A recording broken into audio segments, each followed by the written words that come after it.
렉레카, 하나님께서 아브라함에게 처음 하신 말씀입니다. 렉레카, 가라 하는 말씀입니다. 이것은 하나님의 음성이자 아브라함에게는 큰 시험이기도 했습니다. 내 본토 친척 아비 집을 떠나서 내가 지시할 땅으로 가라. 렉레카, 가라. 첫 번째 시험이었습니다. 아브라함이 이제 많은 시험을 겪고 난 후에 오늘 가장 어려운 마지막 시험을 당하고 있습니다. 오늘 이 시간 하나님께서 아브라함에게 말씀하실 때 똑같은 말씀을 하십니다. 렉레카, 가라. 너는 모리아산으로 가라. 오래전에는 아브라함 렉레카 가라 하는 말씀을 듣고 그때는 아들이었습니다. 아버지와 함께 길을 가다가 이제는 시간이 많이 지났습니다. 이제는 늙은 아버지가 되어서 100세에 얻은 아들을 데리고 길을 가고 있습니다. 두 사람이 동행하더니 아들이 내 아버지여 하니 아버지가 이르되 내 아들아 내가 여기 있노라. 본문 2절에 보시면 같은 내용을 4번 반복해서 얘기하고 있습니다. 너의 아들, 너가 사랑하는 아들, 너의 독자 이삭. 왜 이렇게 4번씩 반복해서 이름이 나올까 하는 이 말씀을 가지고 탈무드는 놀라운 말씀에 대한 상상을 합니다. 이 반복되는 이야기는 하나님과 아브라함 사이에 적어도 4가지 대화가 오고 간 것이 아닌가. 저들은 말씀을 놓고 이렇게 깊이 묵상하는 가운데 그렇게 상상하고 있습니다. 내 아들을 데리고 가라. 저에겐 2 아들이 있습니다. 독자를 데리고 가라. 2 아들 모두 그의 어머니에게는 다 독자입니다. 너가 사랑하는 아들을 데리고 가라. 저는 2 사람을 다 사랑합니다. 이삭이다. 베드로는 아무 말을 못합니다. 너 아들을 데리고 가라. 2 아들입니다. 독자를 데리고 가라. 2 아들 모두 어머니에겐 독자입니다. 너가 사랑하는 아들 데리고 가라. 2 아들 다 사랑합니다. 이삭이다. 이제 대답은 아브라함은 대답을 못합니다. 그도 그럴 것이 여러분 히브리서 11장 18절은 이렇게 얘기합니다.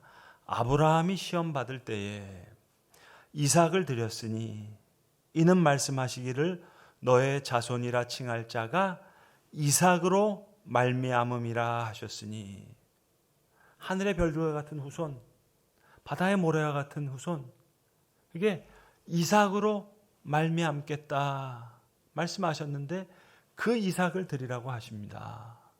세상에 이런 일이요. 자, 이제 3일 길을 갑니다. 여러분 어떤 길이었겠어요? 얼마나 어려운 길이었겠습니까? 유대 랍비들은 이 3일 동안에 아브라함과 이삭 2 사람에게 적어도 3번에 걸친 사탄의 유혹이 있을 것이라 그렇게 상상합니다. 그럴 것 같습니다. 보통 길이었겠어요? 소풍 가는 길이 아니잖아요. 휘바람 불면서 갈 수 있는 길이 아니잖아요. 첫 번째, 사탄이 아주 나이가 많이 든 지혜자의 모습을 하고 아브라함에게 나타납니다. 아브라함아, 잘 생각해 보라고. 너가 믿는 하나님이 그렇게 잔인한 행동을 하시겠냐? 아무래도 네가 오해한 거겠지. 잘 다시 한번 생각해 보라고. 아브라함이 아니라고. 그런 거 아니라고. 그렇지 않다고. 첫 번째 유혹을 이깁니다. 2 번째는 사탄이 아주 젊은 사람의 모습으로 나타나서 이제 이삭에게 가서 얘기하는 겁니다. 이삭아, 잘 생각해봐라. 너의 아버지 지금 늙어서 노망난 거다. 이게 미친 짓이지. 너 아버지가 너 지금 너한테 무슨 짓을 하려고 하는지 너 아느냐? 이삭이 대답하는 거예요. 아니라고. 그런 거 아니라고. 난 그렇게 생각하지 않는다고. 두 번째 유혹을 이깁니다. 마지막 세 번째, 사탄이 이번엔 큰 강물로 변해서 이제 아브라함과 이삭을 쓸어버릴 기세로 큰 강으로 나왔습니다. 목에까지 찼어요. 꼬르륵꼬르륵하게 생겼어요. 그때 아브라함과 이삭이 생각하는 겁니다. 마치 예수님께서 그의 고난을 만류했던 베드로에게 사탄아 물러가라 말씀하셨던 것처럼 광야에서 금식하시면서 시험 당하실 때에 세 번에 걸쳐서 마귀의 시험을 이기신 것처럼 우리가 모리아산으로 가는 길을 아는데 여기에는 강이 없다고. 이건 분명 사탄의 유혹임에 틀림없을 거라고.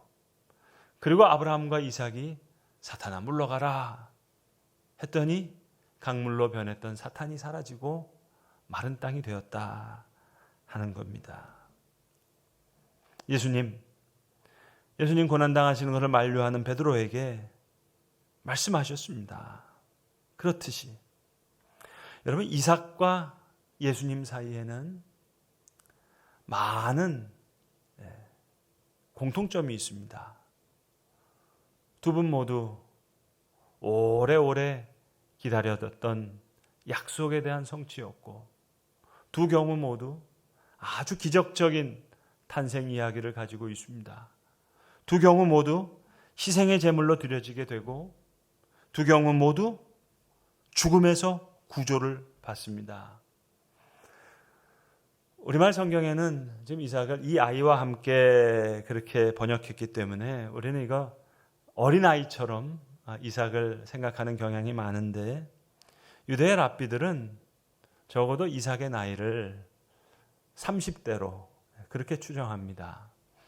여러분, 우리가 수학은 다 못해도 산수는 할 수 있잖아요. 한번 산수 한번 해보겠습니다. 그의 어머니 사라가 죽었을 때 이삭의 나이가 몇 살이었을까요? 오늘 보면 바로 뒤에 이제 창세기 23장 1절에 보시면 사라가 죽습니다. 근데 사라가 죽을 때 나이가 127세라 했습니다. 그러니까 사라가 이삭을 90세에 낳았으니까 그의 엄마 사라가 죽었을 때 이삭의 나이는 얼마일까요? 산수됐죠? 37살입니다. 그러니까 유대 랍비들은 적어도 23장의 얘기랑 22장의 얘기가 그렇게 멀리 떨어져 있지 않다고 생각하는 겁니다. 그러니까 30대였을 거라 이렇게 생각합니다. 근데 어떤 랍비들은 바로 사라가 죽기 바로 전해에 있었던 그런, 정확하게 모르지만 그렇게 추정하는 분도 있어요. 그러면 이삭의 나이가 몇이죠? 너무 쉬운 산수라서 기분 나쁘세요? 36살이 됩니다. 예수님께서 베들레헴에 태어나셨을 때 그 아기 예수님을 죽이려고 했던 헤롯 대왕이 역사에 보시면 BC 4년에 죽습니다. 그러니까 예수님이 태어나신 시기는 역사적으로 BC 6년으로 추정할 수 있습니다. 예수님께서 골고다에 십자가에 달려 돌아가신 때가 AD 30년이니까 예수님의 나이는 36살로 그렇게 추정할 수 있습니다. 정확하게 모르지만 세상에 이런 일이요. 그러면 여러분, 30대라면 얼마든지 늙은 아버지에게 저항하고자 했다면 얼마든지 저항할 수 있어요. 예수님 베드로에게 말씀하셨죠. 너는 내가 내 아버지께 구하여 지금 12군단 더 되는 천사를 보내시게 할 줄 없는 줄로 아느냐. 요한복음 10장에서도 말씀하시잖아요. 내가 내 목숨을 버리는 것은 내가 다시 얻기 위함이니 내가 스스로 버리노라. 본문 4절에 제3일에 아브라함이 눈을 들어 보니 그 곳을 바라본지라. The place. 그곳. 바로 그곳을 바라봤다는 겁니다. 이 창세기 내용을 랍비들은 이렇게 설명하는 거예요. 마치 모세가 성막을 지었을 때 하나님의 쉐키나, 영광의 구름이 성막에 가득 차 있는 그 하나님의 임재의 상징, 그 쉐키나를 바라봤을 거라는 거죠. 그래서 아브라함이 이삭에게 묻습니다. 아들아, 네. 내 사랑하는 아들아, 네. 너는 지금 내가 보는 것을 보느냐? 네, 아버지. Yes. 제가 지금 아버지가 보는 것을 봅니다. 아브라함이 그와 함께한 두 종에게 묻는 거예요. 너희도 지금 내가 보는 것을 보느냐? 아니요. No. 주인께서 바라보시는 것을 우리가 바라보지 못합니다. 아브라함이 말하는 겁니다. 너희가 보지 못한다고 하니 보지 못하는 나귀와 함께 여기 머물러 있으라. 그러면 나는 아들과 함께 저기서 하나님을 예배하고 너희에게 다시 오리라. 오늘 겟세마네 동산에서 예수님 베드로와 세베대 두 아들을 데리고 이제 기도하러 가셨습니다. 나와 함께 깨어 기도하라 했는데 그렇게 기도하지 못했어요. 너희가 마음은 원이로되 육신은 약하니라. 내가 너희에게 다시 돌아오리라. 주님, 내가 부활한 후에 너에게 다시 돌아오리라. 내가 다시 돌아오리라 말씀하셨던 것처럼 자, 이제 그 약속과 함께 아버지는 나무를 가져다가 아들에게 지웁니다. 예수가 나무를 지고 골고다에 오르듯이 오늘 아들 이삭은 나무를 지고 모리아 산으로 올라갑니다. 여러분, 성전 시대 때 이제 성전 앞에서 경건한 유대인들이 제사를 드릴 때요, 창세기 22장을 늘 암송했다고 합니다. 유대인들은 이 창세기 22장에 특별한 제목을 붙였는데 바로 아케다 이삭이라고 해서, 아케다라는 말은 묶임이라는 겁니다. 이삭의 묶임이라는 장으로 창세기 22장을 삼아서 이것을 늘 암송했다는 거예요. 이삭의 묶임, 이 의로운 희생이 이스라엘의 죄를 대속하게 하시옵소서. 솔로몬이 바로 이 모리아산 위에 성전을 짓습니다. 여러분, 예루살렘 지금 가서 보셔도요, 예루살렘은 세 산 위에 지어진 도시입니다. 이 세 산 중에 하나가 모리아산입니다. 아브라함이 일찍 일어나 나귀에 안장을 지웁니다. 예수님 나귀를 타시고 예루살렘에 입성하십니다. 그리고 오늘 본문 6절부터 8절까지 계속해서 반복적으로 나오는 주제가 있어요. 바로 아버지와 아들입니다. 두 사람이 동행하더니, 두 사람이 그곳에 이르더니, 내 아버지여, 내 아들아, 내가 여기 있노라. 아버지와 아들이 함께 갑니다. 아버지, 불과 나무는 여기 있거니와 번제할 어린 양은 어디 있나이까? 내 아버지여, 만일 할만하시거든 이 잔을 내게서 지나가게 하옵소서. 내 아들아, 번제할 어린 양은 하나님이 자기를 위하여 친히 준비하시리라. 두 사람이 함께 가더니, 두 사람이 함께 나아가서 아버지와 아들이 함께 나아갑니다. 사랑하는 성도 여러분, 한 아버지의 순종이 아들의 순복을 이끌어냅니다. 이 늙은 한 아버지는 사랑하는 아들을 결박하고 아들은 그 아버지의 뜻에 묶입니다. 이 늙은 아버지의 믿음의 발걸음과 아버지를 닮은 건장한 아들의 순종의 발길이 하나님의 놀라운 복음의 역사를 잉태하는 놀라운 거룩한 씨앗이 됩니다. 하나님의 역사를 이루는 거룩한 발걸음이 됩니다. 예수님, 사랑하는 제자들에게 똑같은 말씀을 하신 거예요. 레클레카, 가라. 세상 끝까지 가라. 가라 말씀하셨습니다. 여러분, 이 아버지와 아들의 순종이 하나님의 경탄을 자아냅니다. 아브라함아, 아브라함아. 여러분, 우리의 믿음의 길이 하나님의 경탄을 자아낼 수 있다면 얼마나 좋겠습니까? 예수님 사랑하는 제자들에게 동일한 말씀을 하시는 거예요. 레클레카, 너희는 가라. 아브라함과 이삭의 믿음의 발걸음이 하나님의 거룩한 구원의 이야기로 이어집니다. 우리의 믿음의 발걸음이 하나님의 구원의 이야기에 놀라운 거룩한 열매로 이어질 것입니다. 레클레카, 가라. 9절 말씀에 하나님이 그에게 일러주신 곳에 이르러 아브라함이 그곳에 제단을 쌓고 여호와 일에 제단을 쌓습니다. 하나님께서 준비하신 성전이 세워지는 그곳에 아브라함이 제단을 쌓고 나무를 버려놓고 그의 아들 이삭을 결박하고,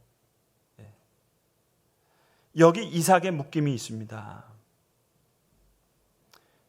이 아케다 이삭을 해석하면서 유대 랍비들은 이렇게 생각합니다. 이삭이 아브라함에게 이렇게 말했을 것이라고 상상하는 거예요. 아버지, 저를 통해서 아버지께서 그토록 사랑하시는 창조주 하나님의 뜻을 이루세요. 저의 피가 아버지의 후손을 위한 대속이 될 수 있도록 그렇게 아버지께 얘기했다는 거예요. 여러분, 그러면 이삭이 이렇게 자진해서 나왔는데 뭐하라고 묶일 필요가 있습니까? 랍비들은 이렇게 설명하는 거예요. 아버지, 저와 손의 발을 묶으세요. 아케다라는 말은 아코드에서 나왔는데 그건 이 구멍, 윙이라는 뜻입니다. 신발을 구멍에 넣어서 꽉 쪼매듯이 그렇게 저를 단단히 묶어주세요. 네.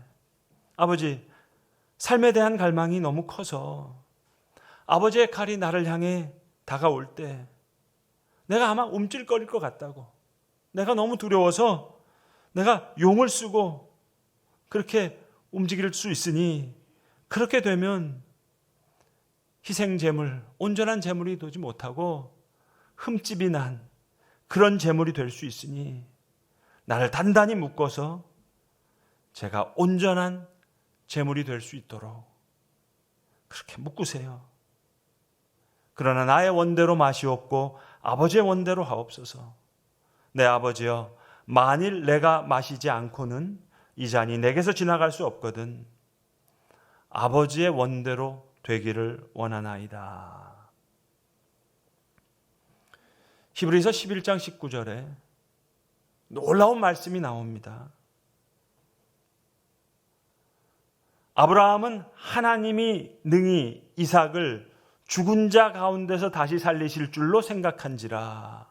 비유컨대 그를 죽은 자 가운데서 도로 받은 것이니. 적어도 히브리서 기자는 이렇게 생각하는 거예요. 히브리서 11장 19절에 의하면 이삭은 죽었다가 부활했다는 거예요. 적어도 히브리서 기자는 그렇게 믿는 거예요. 그리스도께서 죽음에서 부활하신 것처럼 아브라함은 이삭을 죽음에서 다시 살리실 것으로 믿었다는 거예요. 이삭은 아브라함의 칼에 맞아서 많은 피를 흘렸다는 거예요. 히브리서 11장 19절, 히브리서 기자는 이삭이 죽었다가 하나님께서 다시 살리셨다는 거예요. 세상에 이런 일이요. 히브리서 11장 19절의 말씀입니다. 아브라함은 하나님이 능히 이삭을 죽은 자 가운데서 다시 살리실 줄로 생각한지라. 비유컨대 그를 죽은 자 가운데서 도로 받은 것이니라. 22장 13절 아브라함이 수양을 가져다가 아들을 대신하여 번제를 드렸더라. 이케다 이삭을 유대 사람들이 성전 앞에서 늘 암송할 때 그들은 아브라함이 하나님께 이렇게 간청했다고 생각하는 겁니다. 하나님, 이제 이삭의 자녀들이 죄를 지을 때, 그들이 큰 시험에 빠질 때, 그들이 넘어지고 쓰러지고 하나님께서 멀리 떠날 때 오늘 이 의로운 이삭의 묶임을 기억하셔서 오늘 이 수양의 제가 온 제단을 덮듯이 제 후손의 죄의 그 실수와 실패를 다 대속하여 주시옵소서. 그리고 아브라함이 수양의 뿔이 수풀에 걸려 있는 것을 봤다는 거예요. 여호와 이레, 하나님이 준비하신다. 히브리서 11장 10절은 이렇게 얘기합니다. 이는 아브라함이 하나님이 계획하시고 지으실 터가 있는 그 성을 바랐습니다. 예루살렘 성을 바라봤다는 거예요. 여러분, 다윗이 예루살렘을 수도로 삼고 이름을 지을 때 바로 오늘 본문에 나와 있는 하나님께서 준비하신다 여호와 이레, 그 이레 말씀과 창세기 14장에 살렘 왕 멜기세덱이 나와서 아브라함을 축복하는 장면이 있어요. 살렘 왕.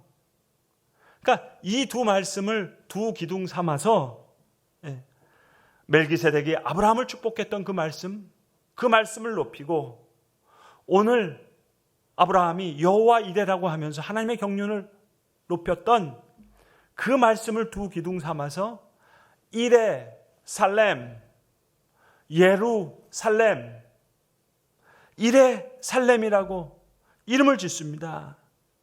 그걸 히브리서 기자는 이렇게 얘기하는 거야. 아브라함이 하나님이 계획하시고 지으실 터가 있는 그 성을 바랐음이라. 여기 하나님께서 친히 준비하신 주님의 역사와 묶임의 신비가 있습니다. 아브라함의 순종이 이삭의 순복을 낳았습니다. 아브라함과 이삭의 순종은 하나님과 그 독생자 예수 그리스도의 순복을 예시합니다. 믿음의 순종은 신비한 순종을 낳습니다. 아브라함이 아들 이삭을 바친 그곳에서 하나님은 사랑하는 독생자 예수 그리스도를 그곳에 못 박습니다. 아버지와 아들이 함께 갑니다. 두 사람이 동행하더니 아들이 말하여 이르되 내 아버지여 하니 아버지가 이르되 내 아들아 내가 여기 있노라. 이 말씀 속에 있는 거룩한 복음의 씨앗이 우리의 믿음의 발걸음으로 이어져서 우리의 믿음의 귀한 열매로 이어질 수 있는 귀한 은혜가 저와 여러분의 것이기를 간절히 빕니다. 기도하겠습니다. 렉레카, 하나님 아브라함에게 나타나셔서 가라 하셨던 말씀, 오늘 다시 나타나셔서 가라, 모리아산으로 가라 말씀하셨습니다. 예수님 사랑하는 제자들에게도 렉레카, 세상 끝까지 가라 말씀하셨고 오늘 우리에게도 주님 렉레카, 가라 말씀하시는 줄로 압니다.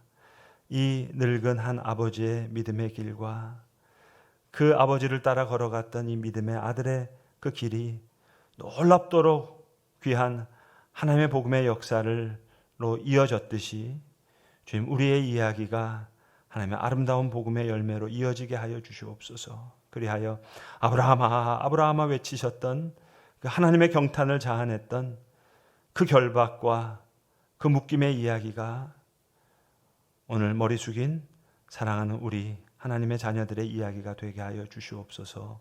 우리 구주 예수 그리스도의 이름으로 기도드리옵나이다. 아멘.